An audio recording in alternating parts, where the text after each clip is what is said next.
decision what you want to do with your lives. We have people overseas right now fighting this war every day on terrorism. We're dying for us, to keep us safe. When they do the Pledge of Allegiance, that's our flag, guys. I don't care what nationality you're from. If you're from another country and you're here, you're an American citizen now, you're here. That's our flag.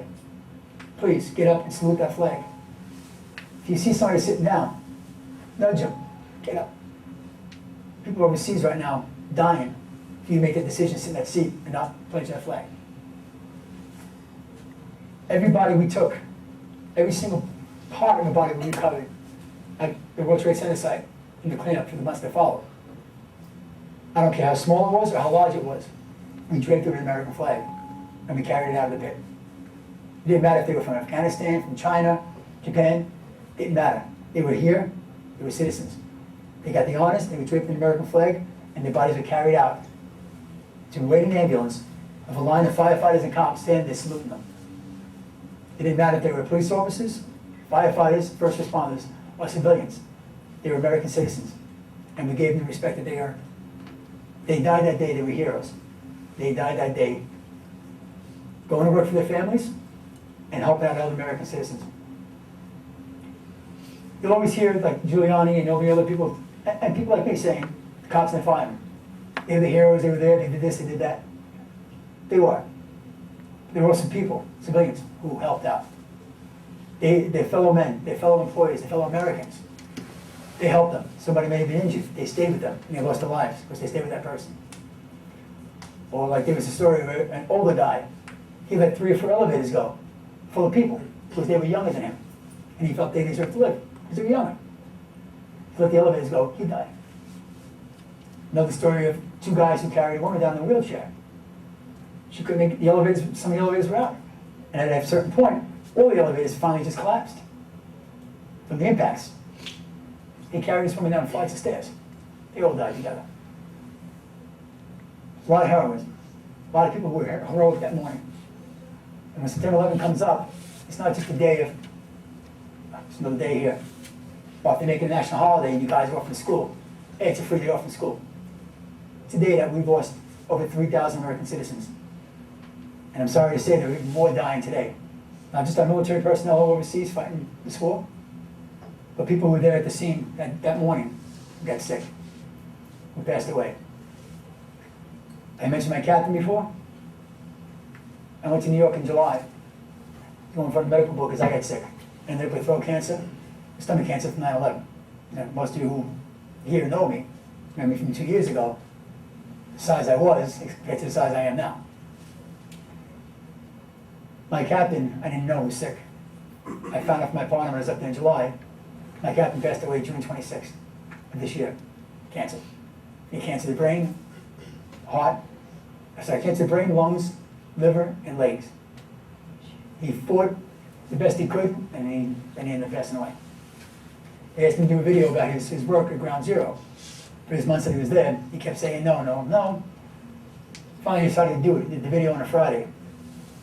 He passed away that Sunday. People are dying still from it. I was showing Mr. Melmison a picture of another friend of mine, Billy Quick, a firefighter, who I saw down there that day. I didn't respond with him, but I saw down that day. Billy had responded from home. His personal vehicle down there to help out. Big strapping guy, heroic firefighter, numerous medals. When the second tower came down, Billy was partially trapped and got himself out. When I saw Billy, he was driving from his car, which was crushed. Worried about his wife getting mad at him because he destroyed the car. And I told him, I'm sure she'd be more happy you're home than your car. I became a grandfather, and I was in the hospital for my 3rd surgery. I became a grandfather on January 14th of this year. To get that phone call was nice. So I became a grandfather. January 16th, I get the phone call, Billy passed away. Complications from 9/11, lung problems. He was transported by our own fire department to the hospital and didn't make it. He died in the ambulance, they couldn't bring him back. Like I said, I'm sitting and talking to you, just keep in mind this day, it's a somber day. It's a very somber day. We're losing people at a record rate, and we're going to continue losing people. They told us By the 10-year anniversary, they expect about 5,000 of us sick or dead. Well, there's over 1,000 that died. 2 days ago, another firefighter just died from 9/11 illness. 2 days ago. It's for the anniversary. They expect at least 5,000 are sick, at least 1,000 of that are dead. Well, there's over 1,000 dead right now. By the 20th anniversary, they expect at least 75,000 of us sick and or dead because of it. The day hasn't ended. It may have ended for certain people who weren't there or didn't affect. But it hasn't ended for people like me who responded, or people who worked it. A little known the fact that people didn't know about. We didn't find out about Virginia or about Pennsylvania until 16 hours after it happened. In New York City, we were cut off from society that morning. We had no clue what was going on around in the rest of the world. We just knew what was happening with us. Cell phones didn't work. Radios barely worked. On top of the towers were antennas that were relays for cell phones. We couldn't get through to anybody. So I found out 16 hours later about the other two plane crashes. As time went on, we did our investigations, and I worked the task force with the FBI. There were 10 targets that morning. Throughout the day, they were supposed to steal planes, hijack planes, and crash 10 planes to 10 specified targets. The second plane was not supposed to hit the second tower in New York City. That job was for them to take out the Statue of Liberty. Plan B was, if the towers were still standing, when you fly over, hit the second tower and try to take it down. That's why if you watch the film clipping, you see the plane come in, circle, come back around, and strike the second tower. You're supposed to take out the Statue of Liberty, which is right next to the towers. Empire State Building was supposed to be hit that morning also. Sears Tower in Washington. Golden Gate Bridge in California. Guys, Disney in California and right here in Florida. You're supposed to crash a plane in both Disneys. The idea of terrorism is the first part of it is terror, to scare you, to try to get you to be afraid and to bow down and give in to them. We're Americans. We're the greatest country in the world, the strongest country in the world. Don't show fear. And if you have it, don't show it. Stand up for what's right for you, for your family, for our future. We're passing the torch on to you guys soon. You graduate in school. You're going to go into college. You're going to take over this country soon. You're going to be in charge of us. You're going to take care of us in our old age. It's your job to make sure to continue the values and traditions that we had in America for over 200 years. Keep it going, please. Be proud of this country. It may not do right by you, but if you go to any other country, or anybody here is from another country and has moved to America, they can tell you what it's like in other countries. It's the best in the world. You got the best education, the best medical treatment, best of jobs, and the best thing of all is you have freedom of choice. On 9/11, I saw a lot of heroism. A lot of people died as heroes. I saw a lot of cowardice also. I saw a lot of firefighters and police officers running away scared, cowering in corners, crying, trying to call their loved ones to say goodbye. They didn't think they were making it home. They were scared. I myself, I kept trying to get my ex-wife. I just wanted to get my two kids to be my kids and more be together in case it happened there. So if it happened there, at least they're together. Not have to worry about one of them being alone and frightened trying to find somebody. I couldn't leave. I was stuck. I couldn't leave. So I tried to get my ex-wife to stay with my kids. Thank God she did. She got the kids. And they were all together and they were fine. But a lot of people obviously didn't make it. They didn't make it home to their families. They didn't make it home to loved ones. They didn't get a chance to say goodbye. And it took weeks for us to really get a list together of who was gone. We started piecing it when we were finding vehicles at train stations. People parked their cars there to go to the train. People started realizing, well, why are there so many cars here now? People killed in the towers. And they didn't come home to get their cars. Their families didn't get their cars. They didn't think about it. The other thing I want to bring up is, if you think about it, three of the terrorists that were on board those flights that morning. Anybody know where they came from or where they were staying before they attacked? Right here. They lived amongst us, guys. They lived right here in our community. You probably passed them, not even realized it. Shopped in the same stores as us, went to the same malls as us, same gym, same movie houses. They're right here. We have terrorists living amongst us They call sleeper cells. It's a daily fight with our government. And they fight, they do investigations, they stop further attacks that you'll never know about. My partner and I stopped 3 terrorist attacks in the city. That never made the media, that nobody ever knew about. One of them, we got a presidential pardon, President Clinton. He actually signed a declaration indemnifying us of murder. Our orders were to go in to shoot and kill, period. I can't discuss what it is, it's confidential, but that was our orders. Go in, shoot to kill. That's how bad it was. It's happening on a daily basis.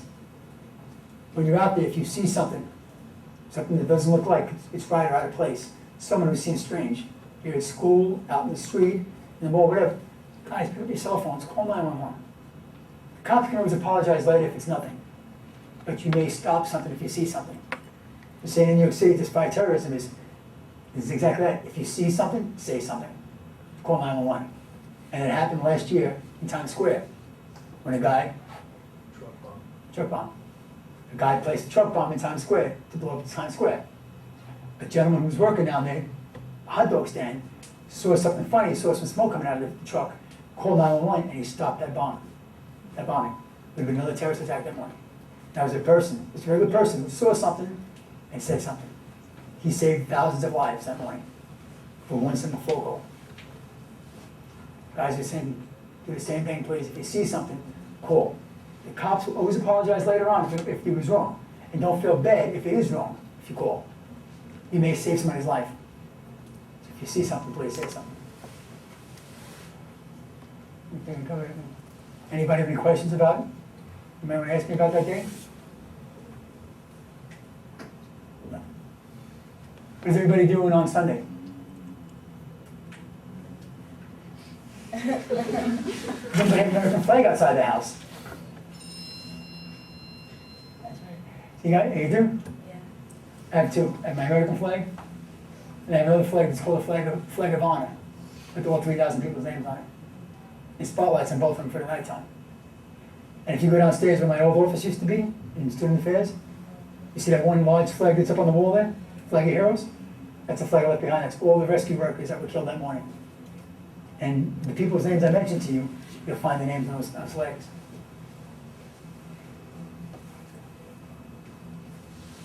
We discussed this last time too, and I gave a speech. Guys, girls, there's going to be people here you sit with right now. They have a year to graduate, 2 years to graduate. They're going to leave. Some people are going to go off to college. Some people are going to go right to work. People are going to join the military. There were students that sat in these chairs before you a couple of years ago who are now in the military overseas fighting for our freedom. You got to think about it. You just got to please, if you get nothing else out of this, just remember who we are, what we are. Take care of each other. Have each other's backs. You may hate that person, but God forbid you, if you're in war, and they could bring the draft back, but we can all be drafted back into the military. You may not like him, but you're in a foxhole together, he may be saving your life one day. What you feel is one thing. When it comes down to it, we're all citizens. That morning, I finally found my captain in my apartment building. We lost each other for almost 3 hours. We thought each other was dead. I had a guy, he was a homeless guy, who broke into a drugstore, brought out cases of cold water and Visine for us. He was walking out handing told the rescue workers. He handed me a bottle of cold water and a bottle of Visine. My eyes were all caked full of junk. This is the guy who people used to look at and spit at and they didn't want to bother with. But that morning, he stepped up to the plate. He took care of people. He was a citizen. He was an American citizen. And he did what was right. Not just by me, by other rescue workers, but he did what was right for everybody. We all have it in us. Take care of each other. We're citizens. We have each other. That's all we have. We have countries that hate us just because we are us. We're strong, we're powerful, we're the best country in the world, and we'll continue to be that. So we can continue giving, as we gave our children, you guys can give your children the kind of lives we deserve. There's no questions.